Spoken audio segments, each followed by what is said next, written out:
Pour beaucoup, les achats responsables sont associés à une démarche philanthropique peu compatible avec la réalité économique de notre modèle ultra-concurrentiel. Acheter responsable, c'est acheter cher et prendre le risque de s'exclure du jeu du marché. Vraiment, je ne pense pas. Il s'agit là en fait d'une représentation réductrice et erronée de ce qu'ils sont réellement. La norme internationale ISO 20400, qui définit les lignes directrices en matière d'achat responsable, nous en donne la définition suivante.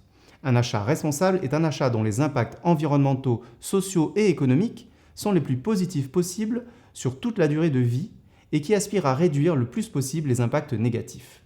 Cherchons à décoder cette définition.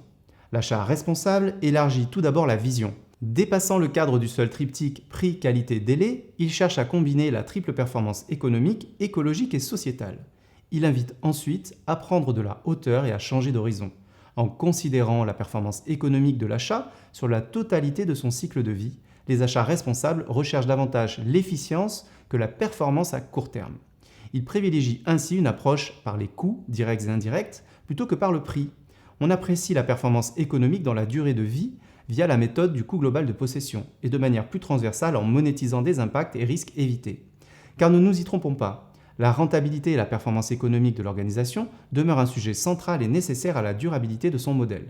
La viabilité économique est un des piliers de la démarche. L'intégration de critères environnementaux et sociétaux permet simplement à l'acheteur responsable de rechercher le juste équilibre entre son objectif économique et les enjeux écologiques et sociétaux auxquels son organisation cherche à répondre. Les achats responsables s'inscrivent au service de la stratégie RSE de leur entreprise, dont ils sont la déclinaison aux achats, parce qu'ils reposent sur une méthodologie plus globale et plus complexe. Les achats responsables imposent une redéfinition du rôle et des compétences de l'acheteur, plus stratégique et plus transversale.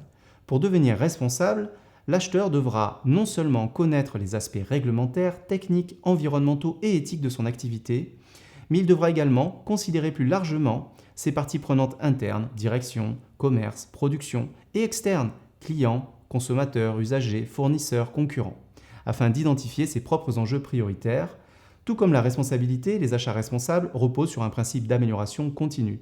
Inutile d'espérer atteindre la perfection du premier coup, d'une part elle n'existe pas, et d'autre part elle pourrait vous couper l'envie de vous y engager.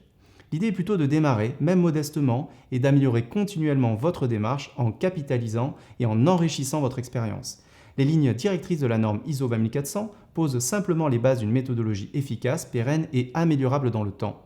Au fur et à mesure que vous gagnerez en maturité, les achats responsables présenteront de multiples intérêts pour votre organisation.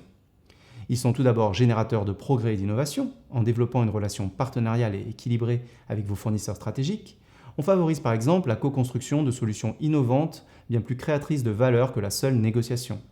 La veille de marché permet également de capter de nouvelles solutions à son besoin et des innovations différenciantes.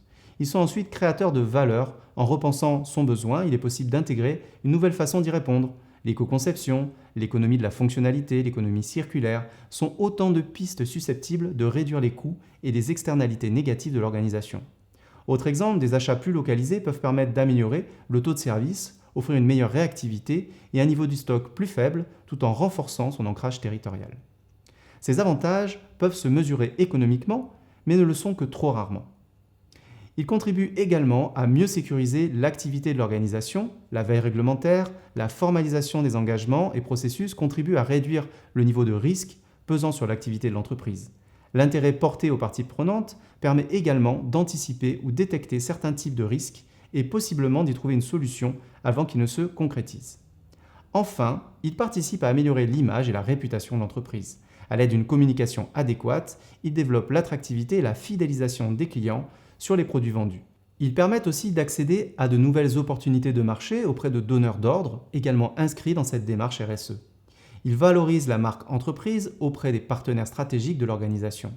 Enfin, les achats responsables augmentent la marque employeur en facilitant l'attractivité, le recrutement et la fidélisation de ses talents. Cette logique participe donc à rendre le modèle économique de l'organisation plus robuste, efficace, innovant et plus désirable auprès des parties prenantes. En somme, il s'agit d'une approche durable de la fonction, à l'heure où l'environnement économique est de plus en plus complexe et où la visibilité est de plus en plus difficile. La prise en compte de sa responsabilité amène une réflexion nourrissante sur les fondamentaux de son activité, sur sa raison d'être, voire sa mission. Elle offre ainsi un cap stratégique à quiconque s'en saisit.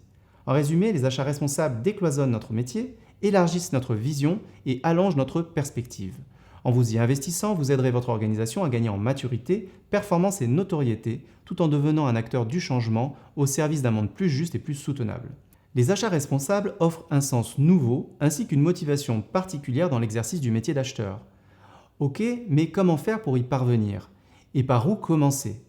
Depuis 2017, il existe une méthodologie internationalement reconnue et formalisée par la norme ISO 20400, qui se complète avec celle de SWOT, qui consacre les lignes directrices des achats responsables. Il s'agit d'une norme volontaire et à ce jour non certifiable. Elle fournit un référentiel de bonnes pratiques et s'adresse à tout type, forme et taille d'organisation. Les achats responsables ne datent pourtant pas de 2017. Leur premier cadre formel, dont s'est inspiré l'ISO 20400, résulte de la norme française datant de 2012. Il s'agit des normes NFX50-135-1 et NFX50-135-2 qui proposaient une déclinaison méthodologique de la norme ISO 26000 sur la RSE, qui date de 2010 pour les achats. Aujourd'hui, la norme ISO 20400 remplace ces deux normes. Elle fournit une méthodologie complète pour initier, concevoir, déployer et améliorer sa propre démarche responsable. Mais avant de poursuivre, il est nécessaire de comprendre les liens étroits existants entre les achats responsables, la responsabilité sociétale des entreprises et le développement durable que nous allons aborder dans les prochains modules.